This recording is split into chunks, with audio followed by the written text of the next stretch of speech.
4 महीने की लंबी लड़ाई को हमने आगे उस मसाल को पकड़ा हुआ है, उस गरीब की आवाज़ को पकड़ा हुआ है, जिसे उस मसाल को हम आगे लेके जाना चाहते हैं। चाहे गर्मी हो चाहे बरसात, हमने अपने गांव की माटी से, अपने देश की मिट्टी से, इस छत्तीसगढ़ की मिट्टी को हमने लेकर अपने हाथों पर कसम खाया है कि जब तक हमारी मांग पूरी नहीं होगी तब तक हम इस जमी को क्या, इस बूढ़ा तालाब की इस पवित्र मंदिर को छोड़ के नहीं जाएंगे। ये हम जो विश्वास लेके आज उस परिस्थिति में आए हैं, 11 साल तक हमारे स्कूल का पूजा किए हैं, काम किए हैं वहाँ, तो अगर ऐसा लगता है सरकार को कि इनकी ज़रूरत नहीं है तो बिल्कुल निकाल के फेंक दें। हमको कोई दिक्कत वाली बात नहीं है। या तो हमको पूर्णकालीन दे, अपना हक हमको वापस करें, या तो हमको हटा दें। सीधी इस बात, हमको इस्तीफा, हम तो इस्तीफा भी दे दिए हैं, उसको स्वीकारते भी हैं। क्या पढ़ाते भी हैं सर हम लोग। अच्छा, तो एक बात ओडिया में कहावत में बता रहे हूँ, मो जीवन नरके पड़ी था संसार उद्धार हो।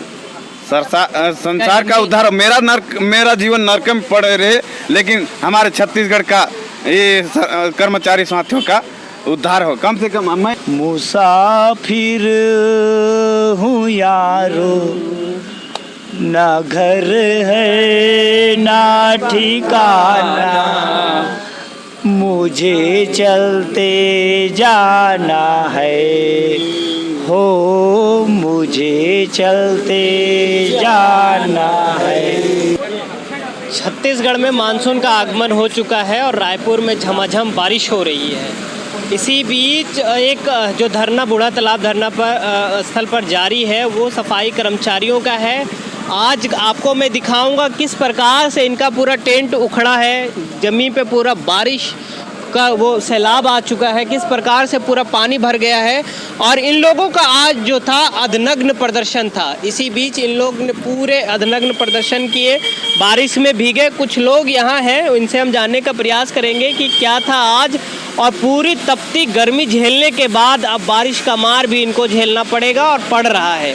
किस प्रकार से ये पूरे धरना को आगे लेकर चलेंगे, क्योंकि आप एक 4 महीना मतलब 120 121 दिन है ना, उसके बाद पूरी गर्मी झेले, अब बारिश भी होने लगी है। किस प्रकार से आप इस बारिश को झेलेंगे आप? जी, अब गर्मी तो पूरा 4 महीना झेल ही चुके हैं सर, अब बरसात भी झेलने को तैयार है। आज की पूरी यात्रा, आज की ये मौसम के पूरा मिजाज से गुजरते हुए मुझे किशोर कुमार की एक पंक्ति याद आ रही है, जहाँ से मैं आज की बाइट को, मैं आज की प्रेस वार्ता को मैं प्रारंभ करूँगा। किशोर कुमार की एक पंक्ति पूरे मेरे आँखों के सामने पूरे दिखाई दे रही है, उस यात्रा को मैं मीडिया को प्रस्तुत करूँगा।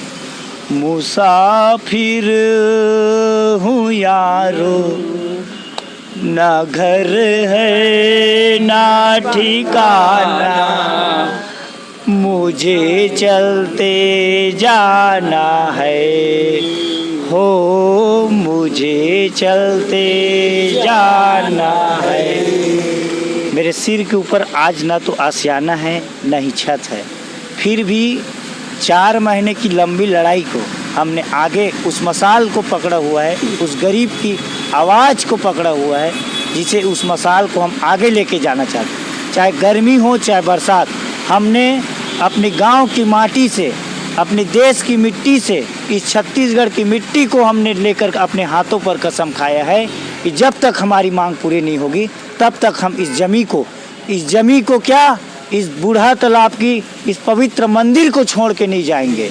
ये हम कसम खाए। बारिश में कहाँ आशियाना ढूंढ रहे हैं? हमने अभी तो यहाँ पूरा भीग चुका है जी, पूरा पानी जमा हो चुका है, तो आगे कहाँ? आपके साथ कुछ महिलाएं भी हैं जी, तो वो सब कहाँ रहेंगे? क्योंकि रात और दिन आपका यही आशियाना था, तो आगे कहाँ रहेंगे आप? अब वही तो है सर, पानी गिर रहा है। हमने आज अभी टीआई सर आए थे, उससे भी गुहार लगाए, उन्होंने भी कोई स्टेटमेंट नहीं दिया। हमने जोन कमिश्नर साहब को भी लगाए, कम से कम हमारी सुरक्षा तो दूर की बात, केवल महिलाओं की सुरक्षा कर दी। आपने नियम कायदा बनाते हो साहब, टीआई साहब को बोलता हूँ, आप नियम कायदा के रखवाले हो, आप ही अगर हमारा सुरक्षा नहीं करोगे तो और कौन करेगा? सरकार जो हमारे अभिभावक के रूप में छत्तीसगढ़ में बैठाए हुए हैं, वो अभिभावक नहीं है हमारा। मैं बोलता हूँ ये अभिभावक तो दूर की बात, हमारे शुभचिंतक भी नहीं हैं। गढ़बोनवी छत्तीसगढ़ और गरीबों की सरकार बोलते हैं, ये गरीबों की सरकार नहीं है, ये केवल हमारे साथ छलावा कर रहे हैं। हमको देखकर केवल हम लोग को तमाशा बना के रखें ये सरकार। चैलेंज है, हमारी जनसंख्या देखकर आप ये टूट गए ऐसे मत सोचना। एक बहुत बड़ी वारदात को हम अंजाम देने के लिए हमने अपने स्कूल खोल चुके हैं। स्कूल खुलने के बाद लगता था कि आपको की मांग हमारी पूरी हो जाएगी, लेकिन अभी तो सरकार उस और भी स्कूल चालू कर दी है और आप लोग का वहाँ ज़रूरत भी नहीं पड़ रही है। तो किस प्रकार से देखते हैं इसको? हम सरकार हमारी ज़रूरत अगर नहीं मान रही है तो हम तो चाहते हैं ना भाई हमारा पद ही समाप्त कर दे छत्तीसगढ़ से। हमको कोई दिक्कत नहीं है। हमारा हम जो विश्वास लेके आज उस परिस्थिति में आए हैं, 11 साल तक हमारे स्कूल का पूजा किए हैं, काम किए हैं वहाँ, तो अगर ऐसा लगता है सरकार को कि इनकी ज़रूरत नहीं है तो बिल्कुल निकाल के फेंक दें। हमको कोई दिक्कत वाली बात नहीं है। या तो हमको पूर्णकालीन दे, अपना हक हमको वापस करें, या तो हमको हटा दें। सीधी इस बात, हमको इस्तीफा, हम तो इस्तीफा भी दे दिए हैं, उसको स्वीकार करें ना। हमको डायरेक्टली बोल दें कि आप लोग को हटाया जाता है, ये पद ही छत्तीसगढ़ में नहीं रहेगा करके। तो इन्होंने सामूहिक इस्तीफा दिया है, अभी तक उसका भी कोई रिपोर्ट नहीं आया इन लोग के पास। इन लोग का डायरेक्ट कहना है कि या तो हमारा जो मांग है वो पूरी कीजिए या तो हमारा पद ही समाप्त कर दीजिए। इसमें भी सरकार आनाकानी कर रही है। आप कहाँ से हैं, नाम बताइए और किस प्रकार से ये धरना को देखते हैं, क्योंकि सरकार 120 दिनों में भी आपका नहीं, मतलब 4 महीना बहुत होता है। मैं लैलूंगा ब्लॉक से पीताम्बर यादव, ब्लॉक अध्यक्ष जी। मेरा यहाँ से 350 किलोमीटर है।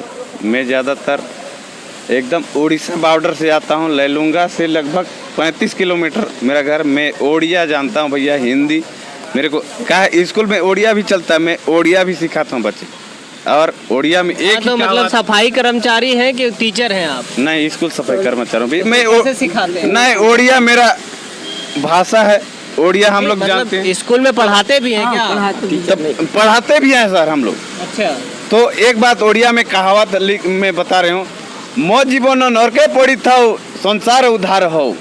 संसार का उद्धार हो। मेरा जीवन नरक में पड़े रहे, लेकिन हमारे छत्तीसगढ़ का ये कर्मचारी साथियों का उद्धार हो। कम से कम मैं खाना बना रहा था सर जी, तो आज ऐसे स्थिति आ गया ना, अचानक बारिश होने के कारण खाना पका हुआ है, सब्जी भी अधूरा हुआ है।